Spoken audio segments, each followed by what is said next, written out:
ខ្ញុំជាកូនអ្នកស្រែជួយគេមើលថែចំការរាប់សិបហិកតាគេមានគេពីដូនតាចំណែកខ្ញុំវិញមិនដឹងលុយនៅឯណាហើយក៏ក្រោយផ្ទះមានប៉ុន្មានក្បាលជីវិតពេលនេះក្រលំបាក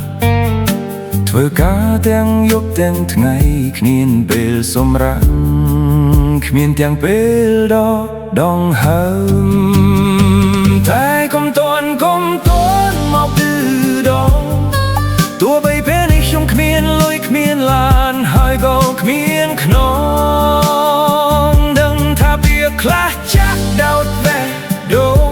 ជឿជាក់មានកោធ្មត់ថ្ងៃណាមួយនឹងសម្រេចបំណងទទួលបានអ្វីគ្រប់យ៉ាងហើយនឹងឆ្លងមហាកុបគេមើលខ្ញុំដូចជាគ្មានតម្លៃនិយាយថាខ្ញុំជួបប្រទះតែរឿងបរាជ័យជីវិតពេលនេះក្រលំបាកធ្វើការទាំងយប់ទាំងថ្ងៃគ្មានពេលសម្រាកគ្មានទាំងពេលដងហើមតែកុំតន់មកឌឺដងទោះបីពេលនេះខ្ញុំគ្មានលុយគ្មានឡានហើយក៏គ្មានខ្នងខ្លះចាក់ដោតតែដូងជឿជាក់មានកោធ្មត់ថ្ងៃណាមួយនឹង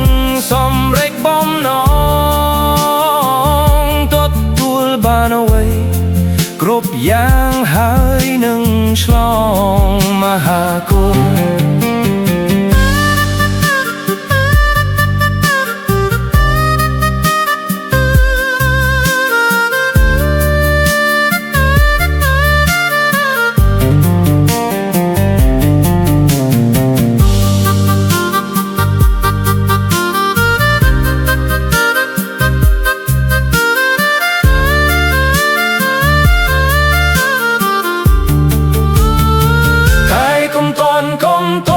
មកគឺ